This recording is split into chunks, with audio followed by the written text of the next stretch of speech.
Hello everyone and welcome back to yet another Star Wars Battlefront 2 mods video. Today we're going to be taking a look at a brand new reinforcement that just made its way into the Battlefront. The mod is called Instant Action Combat Magna Guard by Mophead, and if you're often in the Battlefront 2 modding community, then you probably know that Mophead makes some of the best mods out there, and the Combat Magna Guard is no exception. This reinforcement has some of the most refined gameplay and abilities out of any of the mods I've covered so far, and it also comes with a large selection of appearances.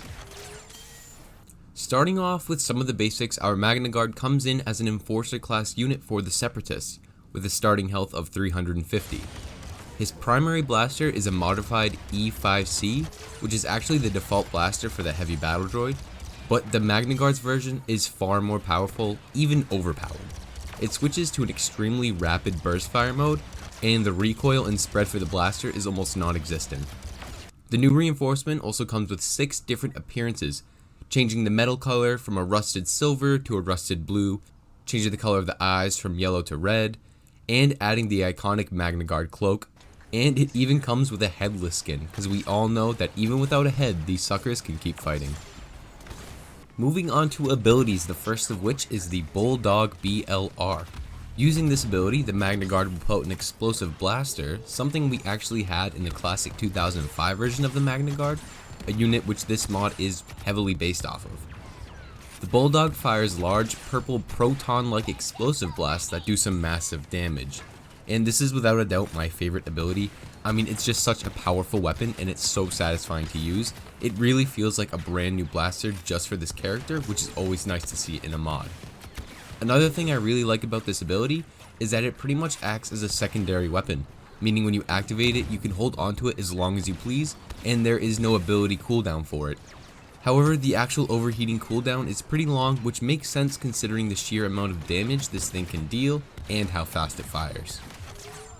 The Magna Guard's next ability is the E60R homing launcher, and upon activating it, the Magna Guard will pull out a rocket launcher that's not too different from the aerial rocket launcher. It fires one high damage explosive shell that will one-shot most infantry in the game, and then go back into cooldown. However, the variation the Combat Magna Guard carries will actually lock onto targets when fired, which gives an already great ability an even greater edge. I mostly notice the difference when firing the rocket at enemies who are further away. The homing feature gives you a bit more accuracy when firing at precise targets, while at the same time being just as deadly when fired point blank into a group of enemies. The third and final ability is the Probe Turret. This is another ability that the Magna Guard from 2005 carried, however it works pretty differently from when we last saw it. As the name suggests, when the turret is deployed, it will act pretty similar to something like what the Officer's Turret does, however it actually mostly reminds me of the Viper Probe droid from Battlefront 2015. The Probe Turret will actually patrol the immediate area, both pinging enemy locations and firing at those who come in range. This ability is very useful when locking down objectives or tight corridors, allowing you to put more pressure on the enemy team. And as far as I've noticed, the damage output of the droid isn't really that crazy.